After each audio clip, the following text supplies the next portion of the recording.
दोस्तों, जब धरती पर असीम विश्वास और पुरानी आस्थाओं की बात होती है तो बांग्लादेश का एक खास मंदिर का नाम सबसे पहले आता है।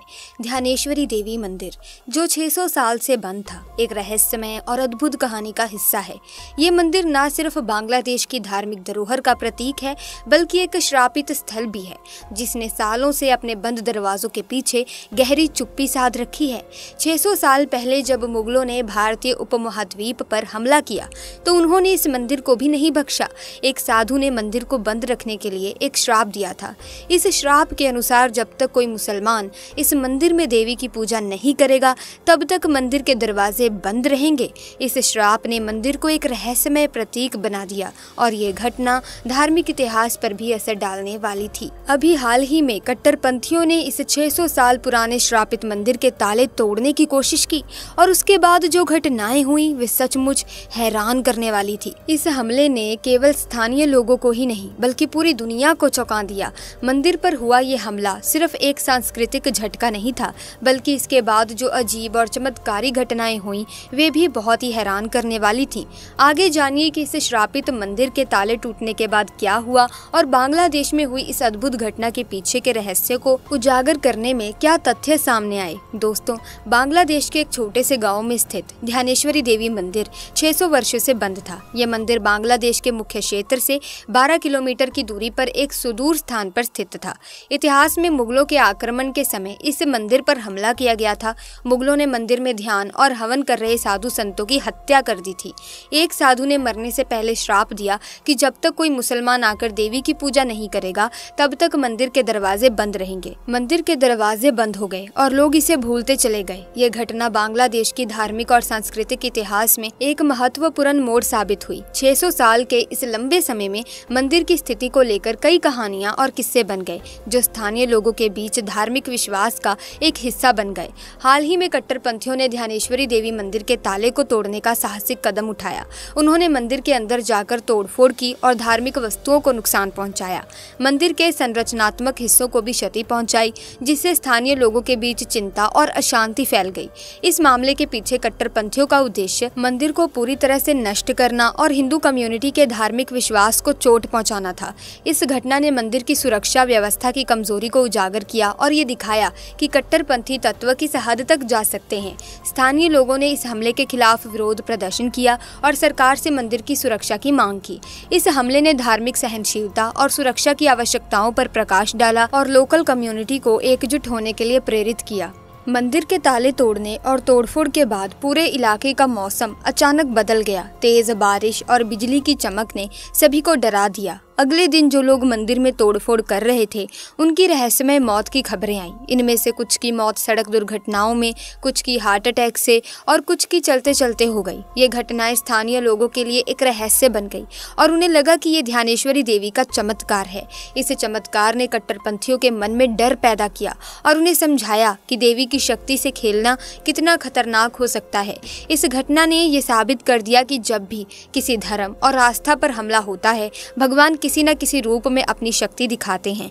ये चमत्कार बांग्लादेश में धार्मिक आस्था के प्रति लोगों के विश्वास को मजबूत करने का एक महत्वपूर्ण उदाहरण बन गया। चमत्कारी घटना के बाद बांग्लादेश में धार्मिक स्थलों की सुरक्षा को लेकर एक नई शुरुआत हुई। बांग्लादेश के अंतरिम सरकार के प्रमुख सलाहकार मोहम्मद यूनुस ने इस घटना के बाद प्रधानमंत्री नरेंद्र मोदी को फोन करके हिंदुओं और अन्य कम संख्या वाले लोगों की सुरक्षा का भरोसा दिलाया। मोहम्मद यूनुस ने ध्यानेश्वरी देवी मंदिर का दौरा किया और वहां की सुरक्षा व्यवस्था की जांच की। उन्होंने मंदिर की सुरक्षा को प्राथमिकता दी और वहां सुरक्षा के उपायों को ठीक करने का आश्वासन दिया। इसके साथ ही उन्होंने मंदिर के पुनर्निर्माण का भी वादा किया, जिससे स्थानीय लोग खुश हुए और धार्मिक स्थलों की सुरक्षा को लेकर उन्हें राहत मिली। ये घटना धार्मिक सहनशीलता और सुरक्षा की दिशा में एक महत्वपूर्ण कदम साबित हुई और बांग्लादेश में धार्मिक स्थलों की रक्षा के लिए एक उदाहरण बन गई। लोकल कम्युनिटी ने इस पहल का स्वागत किया और ये दिखाया कि धार्मिक स्थलों की सुरक्षा और पुनर्निर्माण के लिए मिलकर काम करना कितना जरूरी है। ध्यानेश्वरी देवी मंदिर की घटना ने बांग्लादेश के हिंदू कम्युनिटी को नई ऊर्जा और एकता का संदेश दिया। हिंदू लोगों ने समझा कि एकजुट होकर ही वे कट्टरपंथियों का मुकाबला कर सकते हैं। हाल ही में बांग्लादेश में 1 करोड़ से ज्यादा हिंदुओं ने शांति प्रदर्शन किए, जिससे कट्टरपंथियों में डर पैदा हुआ। इस प्रदर्शन ने दिखाया कि जब हिंदू कम्युनिटी एक साथ होती है तो उसकी ताकत बहुत अधिक होती है। हिंदुओं ने यह समझा कि जाति और धर्म के आधार पर बंटकर वे अपनी ताकत खो देंगे, लेकिन जब वे एक साथ होते हैं तो उनका विरोधी भी डर जाता है। इस एकता और संघर्ष ने हिंदू कम्युनिटी को नई दिशा दी और उन्हें दिखाया कि भगवान की शक्ति भी हमेशा उनके साथ ही है। ये घटना हिंदू कम्युनिटी की शक्ति और एकता का प्रतीक बन गई और दूसरे धार्मिक समूहों के लिए एक उदाहरण पेश किया। दोस्तों, अब लोकल गवर्नमेंट और पुलिस भी ज्यादा ध्यान दे रहे हैं। वे नियमित रूप से धार्मिक स्थलों की निगरानी कर रहे हैं ताकि कोई भी अप्रिय घटना ना हो। इसके साथ ही सरकार ने मंदिरों के मरम्मत और सुधार के लिए भी योजनाएं बनाई हैं। इस घटना के बाद इंटरनेशनल ऑर्गेनाइजेशंस का भी ध्यान इस मुद्दे पर गया। उन्होंने बांग्लादेश में धार्मिक सहनशीलता और सुरक्षा को लेकर काम करना शुरू किया। इससे उम्मीद है कि बांग्लादेश में धार्मिक विविधता और सहनशीलता में सुधार होगा। लेकिन दोस्तों, मंदिरों को क्षतिग्रस्त करना कहाँ का इंसाफ है। हर व्यक्ति को अपनी धार्मिक मान्यताओं और पूजा करने की आज़ादी होनी चाहिए। मंदिरों को नुकसान पहुंचाना इस आज़ादी का उल्लंघन है। जब समाज में अलग अलग धर्मों के प्रति सहनशीलता नहीं होती तो तनाव और हिंसा बढ़ती है। इंसाफ तब होता है जब सभी धर्मों के प्रतीकों और स्थलों का सम्मान किया जाता है। मंदिर सिर्फ धार्मिक स्थल नहीं होते, बल्कि ये हमारी सांस्कृतिक और ऐतिहासिक धरोहर भी है। इनके नुकसान से समाज की सांस्कृतिक पहचान पर असर पड़ता है।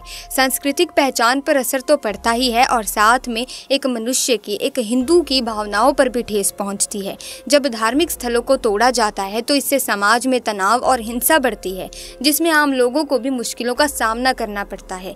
कोई भी धर्म है, किसी भी धर्म का व्यक्ति अपने धर्म की पालना, अपने धर्म का सम्मान अवश्य करता है। किसी भी धार्मिक स्थल को नुकसान पहुंचाना कानून का उल्लंघन ही है। कानून के अनुसार ऐसे अपराधों को रोकना और दोषियों को सजा देना जरूरी है। जब धार्मिक स्थलों पर हमले होते हैं और अपराधियों को सजा नहीं मिलती तो न्याय की भावना प्रभावित होती है। मानव के मूलभूत आदर्शों के अनुसार सभी धर्मों और संस्कृतियों का सम्मान किया जाना चाहिए। मंदिरों को नुकसान पहुंचाना मानवता के मूल्यों के खिलाफ है।